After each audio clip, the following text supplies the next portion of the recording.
हो जाए इसी बहाने एक श्रद्धांजलि। तलीफ घोंगी के द्वारा लिखा हुआ है।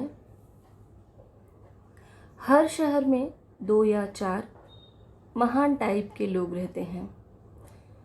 वे भी इसी टाइप के हैं। दूसरी आदतों के बारे में कुछ ज़्यादा नहीं कहा जा सकता, लेकिन उनकी एक आदत बहुत ही अच्छी है कि वे श्रद्धांजलि देने में पक्के हैं। उधर कोई मरा नहीं कि वे श्रद्धांजलि देने के लिए मरे जाते हैं। जिस प्रकार प्रेशर आने के बाद आदमी फड़फड़ाने लगता है, उसी तरह वे श्रद्धांजलि के प्रेशर में छटपटाने लगते हैं। कब निकले और उन्हें शांति दी मिले, बस यही उनका महानता है जिससे मैं प्रभावित हूँ।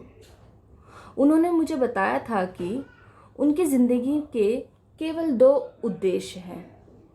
पहला कि देश के लोगों को अधिक से अधिक श्रद्धांजलि दो, और दूसरा यह कि चाहे किसी की बारात में या स्वागत समारोह में भले ही न जाओ, लेकिन यदि किसी को श्रद्धांजलि देने के लिए कोई सभा हो रही हो तो बिना बुलाए चले जाओ और सबसे आगे बैठो। इस 2 महान कार्यों के लिए उन्होंने अपना जीवन बर्बाद कर दिया। यह उनका सौभाग्य था कि इधर मरने वाले की संख्या में संतोषजनक वृद्धि हुई थी और उनके श्रद्धांजलि सृजन में निखार आ गया था। एक आदमी को श्रद्धांजलि देकर घर आए, हाथ मुंह भी नहीं धोया, पर दूसरी खबर आ गई। फिर वह वहाँ से श्रद्धांजलि देने तो पक्का जाना ही था, वो भी विदेश। इधर अपने देश को निपटाया और उधर विदेश को श्रद्धांजलि देने की तैयारी में भिड़ गए। कभी कभी तो लोगों को उनकी श्रद्धांजलि के कारण ही पता नहीं चलता कि कोई गणमान्य चल बसा है। इधर वे उन्हें कद काटी भी कुछ पुनीत कार्यों के अनुरूप दी है। लगता है जैसे कि वे इसी देश में केवल श्रद्धांजलि देने के लिए ही पैदा हुए हैं। उनकी आंखें हमेशा डबडबाई हुई रहती हैं। उनके देखकर महसूस होता है कि अब तब ही रो देंगे। चेहरा देखकर कोई भी कह सकता है कि इस आदमी के परिवार में कोई ज़बरदस्त गमी हुई है। उनका बात करने का ढंग भी बिल्कुल श्रद्धांजलि देने टाइप की हो गई है। पिछले विधानसभा चुनाव में एक उम्मीदवार हार गए तो मैंने उनके प्रतिक्रिया जानना चाही। वे बोले, आदमी अच्छा था, लेकिन होनी को कौन टाल सकता है। भगवान उनके शौक सप्ताह परिवार को यह दुख वहन करने की शक्ति दे। मैंने उनसे पूछा, श्रीमान जी, उनको यह श्रद्धांजलि देने का चस्का कहाँ से लगा है। वे बोले, हमारा तो खानदानी धंधा है। पिताजी तो इस क्षेत्र में इतना काम किए थे, जब तक उनकी श्रद्धांजलि नहीं हो पाती थी, मरने वालों को भी नहीं लगता था कि उनका मरना सार्थक हुआ है। उसी समय मैं छोटा था, उनके साथ जाता था और 2 मिनट का मौन रखकर मेरा आत्मविश्वास पक्का हो गया। बस तभी से लगा हूँ इस धंधे में।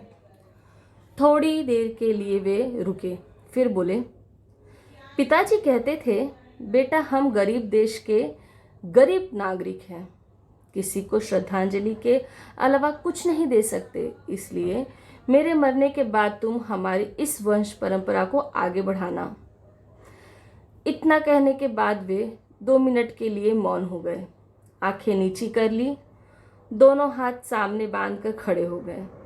मैंने पूछा, श्रीमान जी, ये क्या कर रहे हो आप। वे बोले, पिताजी को एक बार और श्रद्धांजलि दे रहा हूँ। उनकी कृपा और आशीर्वाद से आज मेरा नाम VIP लोगों में है। अभी घर पर हो जाए इसी बहाने एक श्रद्धांजलि। तलीफ घोंगी के द्वारा लिखा हुआ है। हर शहर में 2 या 4 महान टाइप के लोग रहते हैं।